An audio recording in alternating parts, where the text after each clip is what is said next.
Roosevelt at Balintawak Station ng LRT Line 1 na isinara matapos ang banggaan ng dalawang tren noong Pebrero. Muling bubuksan ngayong araw. Exclusive, Mister ni Elizabeth Batain, ikinuwento ang mga huling sandali na kasama ang misis bago bitayin sa China. Isa pang exclusive, isang lalaki at isang tanod, sugatan matapos umanong saksaki ng isang lalaki sa Caloocan City. Video ng asong marunong daw magsalita, patok ngayon sa YouTube. At bagong kasal na Reese Witherspoon at Jim Buff, nag-honeymoon sa Belize. Huwag pahuli, tutok na sa unang balita. Magandang umaga, narito na mga unang balita.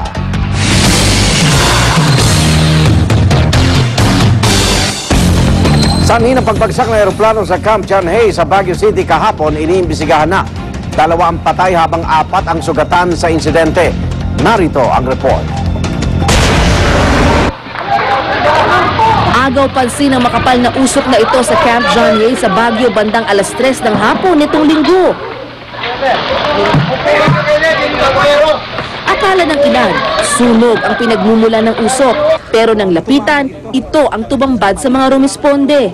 Nagliliyap at nagkapira-pirasong bahagi ng isang eroplanong bumagsak malapit sa Pony for Rent area.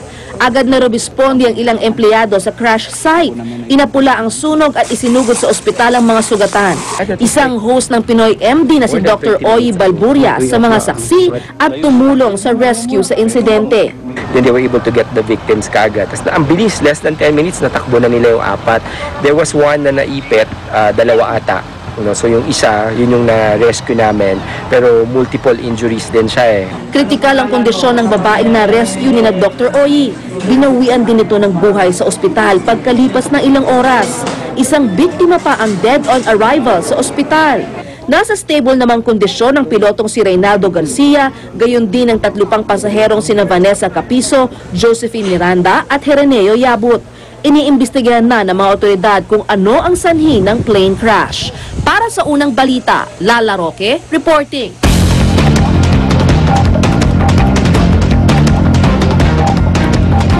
Okay, kaugnay ng balitang yan.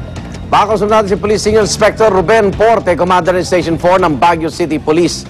Senior Inspector Porte, good morning po. Yes, sir. Good morning din po. Opo, kamusta na ang inyong initial na investigasyon dito? Ang initial pong investigation, sir, ngayon, confirm na po na 2 yung namatay sa plane crash, while the other 4 victims naka-confine po sa Baguio General Hospital at sa St. Louis Hospital po, sir. Opo, nandiyan na po yung Civil Aviation Authority natin? Hinihintay po namin, sir, pero nandito na yung mga ibang kasama ng mga taga-Civil Aviation Authority. Sinisecure po namin yung area in joint forces with the Luacan Tactical Operation Group of the Armed Forces, security guards, and dyan ay security guards yun at saka members ng Baguio City Police Station. Senior Inspector Porte, dun po sa pakikipagpanayam nyo sa mga nakaligtas, ano ang kwento nila bago bumagsak ang aeroplano? Hindi pa namin nakausap sa sirs dahil nandun pa sila sa recovery room, nandun sa loob ng recovery room ng OR ng BGH. Binibigyan po ng sapat na atensyon para mabigyan po ng lunas. Pero lagpas sila sa critical na sitwasyon? According to Dr. Dulawan, sir, yung 3 stable na po yung kalagayan nila. Okay. At ito pong si Mr. Renyo Yabot, as of last night, transfer po sa St. Louis Hospital. Ano ho ba mga tinamo nilang sugat, Inspector? Ang initial findings po, sir, plain burns. At saka fractures po. Okay, yung 2 pong namatay na inform na yung kanilang pamilya? As of last night, sir, nang lumabas kami sa BGS, may mga relatives na pong dumating. Yung may-ari ho ba nakikipag-unahin na rin sa inyo, yung Inspector? Yung may-ari po ng aeroplano? Wala pa sir, hindi pa sir.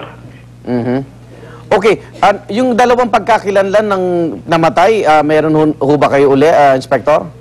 Nandito na po yung listahan namin sir.